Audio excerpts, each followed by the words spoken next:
what had it been like for you just being a Liberty fan all these years? So it's been like really rocky because it's up and down. So I have had like a love hate for the WNBA in the sense of like one being a guy watching women's basketball. I was made fun of at one point, so I didn't Yeah. always broadcast it. Yeah, I didn't always yeah. broadcast it. It was it was I'm a sure, funny yeah. thing to do, funny thing for people to make fun of, and also just the downtime with the WNBA when the WNBA started losing teams. I did take a Yeah. little period where I was just like, you know what? I'm not feeling the product. We're not, we're not winning as much. But in recent times, I want to say 2018 is when I really got back into it and was just fully entrenched. And like in a sense, I feel like I manifested some of these players that's on the Liberty today, like Courtney Vandersloot, because I'm even though I have the fan page for the Liberty, I'm a fan of the game. There's so many wonderful athletes in the WNBA.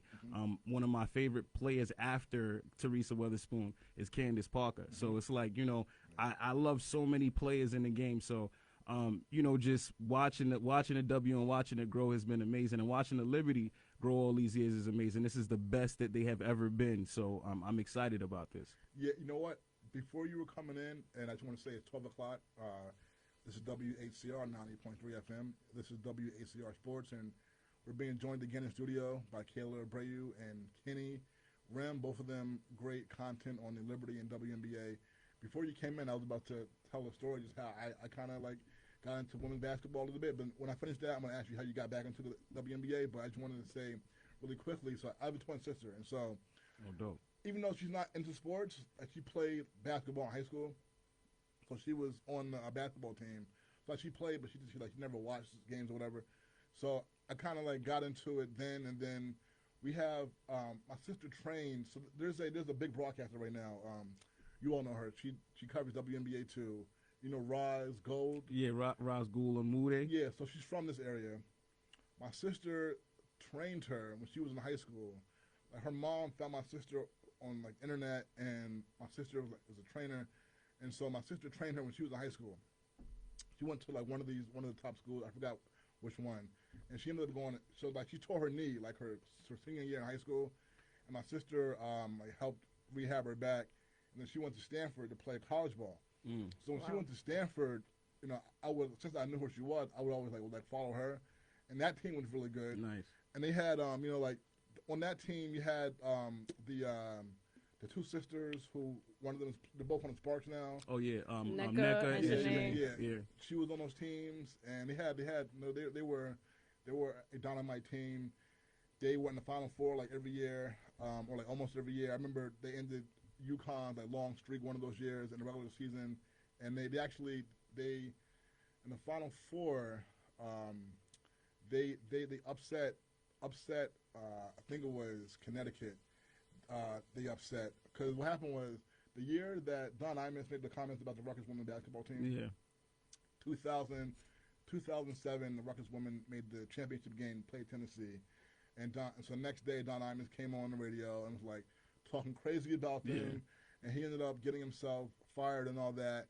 So the next season I covered the Rutgers team, right? The next season, that was the 2007-08 season, and so that season in the Final Four, I believe Stanford, who Rod was on that team, they beat Connecticut in the Final Four that year. And then they played Tennessee, who had Candace Parker.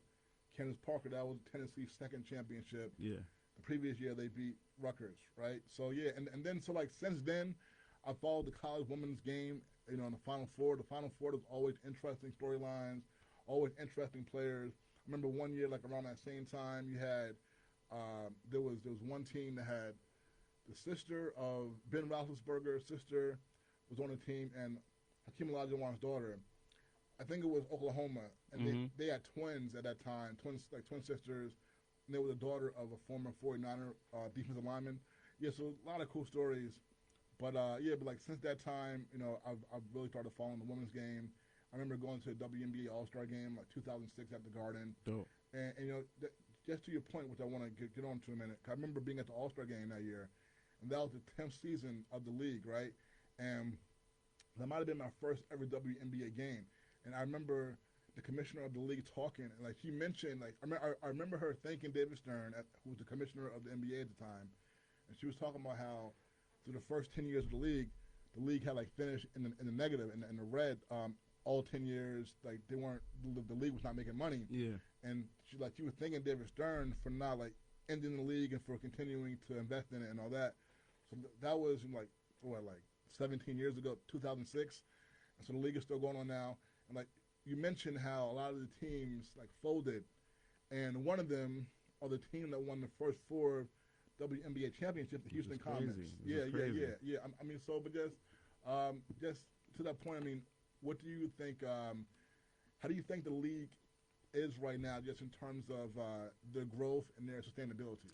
So to start off, I'm happy that they expanded and got an extra team, but I still think there's not enough WNBA teams. I think, especially when you look at the coverage, you look at the Houston Comets that you just brought up, they're one of the best teams ever. And I'm not talking about women's sports, but I'm talking about one of the best teams ever. They 4 in a row.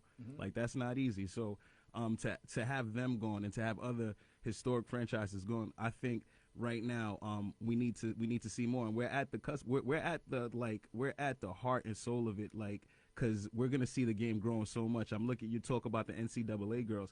The NCAA is killing it right now. You know, they got some athletes that are making more than the WNBA players. So eventually, NIL has changed the game. NIL changed the game, and what you're gonna see is the NIL cross over into the WNBA soon, because it's gonna be like some of these girls are gonna be like, you know, I'm not going to the W because these deals are so lucrative, and we're gonna need them to go. So when you see the Paige Bukers and you see the Caitlin Clarks and the Angel Reese, first of all, Caitlin Clark and Angel Reese is Larry Bird and a Magic Johnson-esque level. When you think about it, that's the type of development they could do for the WNBA. You already see, you know, the White Knight. Then you see our Black Queen. Like, you see everything from it, and you see them kind of, even though they don't really got beef, everybody's putting them against each other, and that storyline, that rivalry is selling. It's really selling. So. And what's so crazy about it, they're the top 2 players, but they're not generally the best players. They really have talented college players coming out. So you have Cameron Brink in that same year, Haley, Deja Kelly. So these names you're saying now, who are they? I'm not aware of any of the names you just mentioned. These are all NCAA players who are in the same year, draft class as. Which teams are they on? Deja Kelly, North Carolina, Cameron Brink, Stanford, and Haley's just transferred from Louisville to LSU to join the championships, and she's one of the best players. So LSU, they already super teaming it. They super teaming it up in college. They doing the LeBron thing, and that's another thing. Like, they really super teaming it up in college. You see how we got the 2 super teams in the WNBA right now, because the Aces started it. It wasn't us, guys. They got 3 number 1 overall draft picks and on their squad. They have a historic team, but.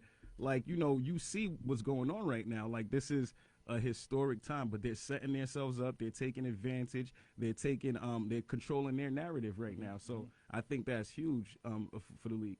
Yeah, and the women's game. Do you know if Iowa and LSU play this year in the regular season?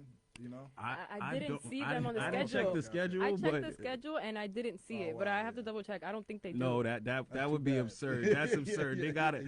They got to have that. They can make it just like a scrimmage or something. Yeah, a scrimmage. Yeah. What? Because that's the kind of game that would bring people special to the edition TV, game. You know what I'm saying? Like, people will be watching it. Like, that's the kind of matchup that the women's game needs, because people. I mean, because like that game last year transcended a lot, and people.